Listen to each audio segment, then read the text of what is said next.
Sure, Mrs. Michaelmas said. I'll keep an eye on Katie.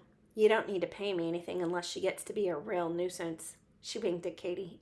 And in exchange, when I go to visit my sister over the weekend, maybe Katie can look after Lobo so I don't have to put him in a kennel. He hates the kennel, and my sister is allergic to cats, so I can't take him with me. That was settled so easily. Now Katie thought if only I could solve some of her other problems. Monica called Mrs. Gerald and told her she'd mail her a check. Katie didn't hear what Mrs. G said back, but whatever it was made Monica's face red, so it must not have been very nice. It felt so strange to be all alone in the apartment in the morning, but good. Katie indulged herself in letting things fly around the kitchen, the knives and forks hurtling toward the table, the cereal box tipping itself over the bowl. She had to pour the milk by hand, otherwise it wobbled so that it spilled too much. No doubt she'd get better at that as she went along. When she'd finished eating, allowing an orange to peel itself and divide into sections while she watched it, Katie loaded the dishwasher, wiped up the crumbs, and hung up the dish rag, all without leaving her seat at the table. It was handy, and it was sort of fun. But Katie didn't really see any special value in being able to move things that way.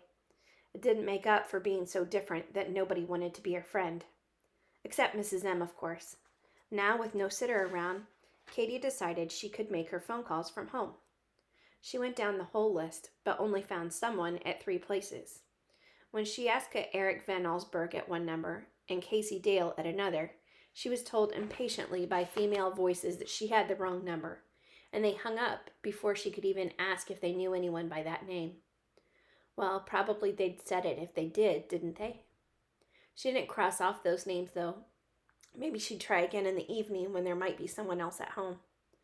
The third time someone answered, A. Casey, a suspicious voice said, "Who's this?" "My name's Katie Welker," she said politely. "May I speak to Dale?" She hadn't really thought out what she was going to say to those other kids if she managed to reach them. But as it turned out, it didn't matter. The voice on the other end of the wire said, "Dale ain't here now." Her heartbeat quickened, though, because there was a Dale Casey. Could he be the one she wanted? "Can you tell me when he'll be home?" "About 6, probably. That's when he usually gets off work." Off work? That had to mean someone more than 10 years old. "I think the Dale I'm trying to reach will be 10 years old in September," Katie said. She quickly consulted the crumpled birth announcement. "September the 16th. "I wish you kids would stay off the phone and quit bugging me," the voice said, and the receiver was replaced hard enough so that Katie rubbed at her ear. Well, she thought, tonight she'd go over and visit with Mrs. M, and they'd call the numbers from her phone. Maybe then there'd be more answers. She ought to figure out what she was going to say, too, if she got hold of someone who might be the right one. "Are your eyes silver? Do people back away from you? Are you like me with no friends because everybody thinks you're peculiar? Can you move things without touching them?" She went downstairs to get the mail after she saw the postman leaving and leafed through the envelopes with her mother's name on them. An electric bill, a bank statement, and a letter with a name and return address that made Katie stop dead still in the middle of the foyer. Lamont, it said, and the address was in Millersville. Katie had never been in Millersville, but she'd heard of it. She wondered if there was a map anywhere in the apartment so she could see how far away it was. It had to be the same Lamont, didn't it? As the one Monica had worked with at the pharmaceutical company? Katie stared at the magical return address. Fern Lamont was the mother of Carrie Louise, and now that Katie knew where one of the children was, she could hardly wait to find out all about her. How to do it, though? If she simply wrote to her at the address on the envelope and asked outright if Carrie had powers no one else seemed to have, what would happen? If Carrie did have unusual abilities, maybe she'd write by return mail and say so. However, probably she, like Katie, realized that some things were better kept secret, and she might not want to admit anything. And then there was also the possibility that anything either of them wrote would be intercepted by some adult who would be more alarmed than amused by any claim to an ability not shared by everyone else. Grown-ups seemed to think that kids didn't need any privacy, nor deserve any. If only she could travel to Millersville and see this Carrie in person. Then she would know, Katie thought. "Hi, you waiting for me?" Katie turned to see the smiling Adam Cooper coming through the front door. "I was getting the mail," Katie said. "Are you moving in now?" "Moving in now," Mr. Cooper agreed. "I'll go up and unlock the place while you get rid of your mail, and then you can help me carry my junk, okay?" It seemed as good a way to pass the time as any. Katie took a moment to copy down the address from Mrs. Lamont's letter, just in case she never saw it again, and then went out to Mr. Cooper's car. It had a lot of odds and ends in it, and Katie helped carry in paper bags and cardboard boxes, and even some groceries.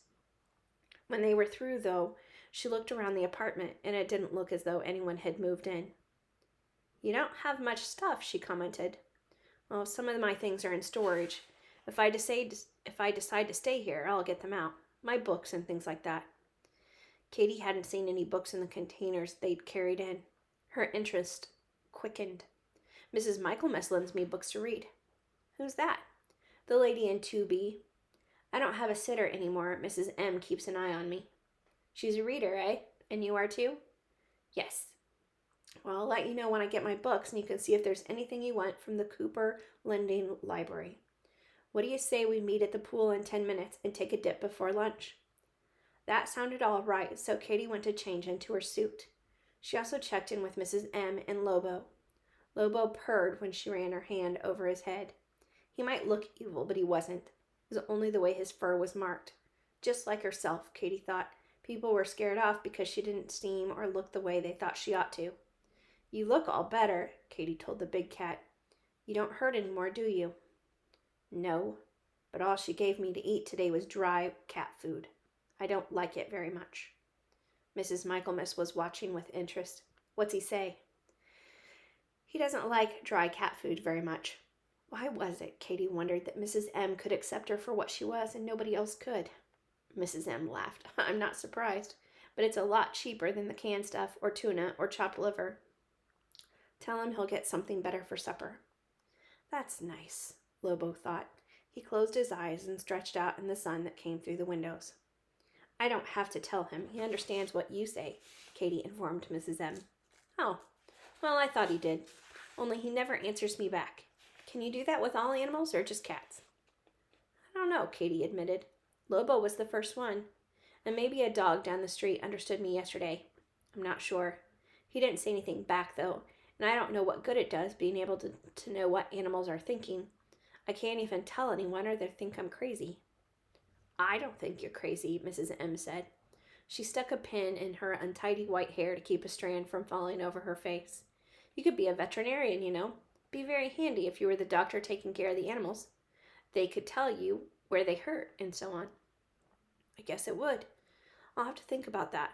It would be more use, though, if I could know what people were thinking instead of animals." Mrs. M shook her head, and the pin came out so that the hair fell over her eyes again. "I think you'd be better off to stick to animals. Could cause all sorts of problems if you could eavesdrop on people's private thoughts. I don't think you'd want to, once you found out what they were like. You're not going swimming alone, are you?" Katie ran a hand over her new bathing suit, the one Monica had bought for her after learning that there was a private pool at the new apartment house.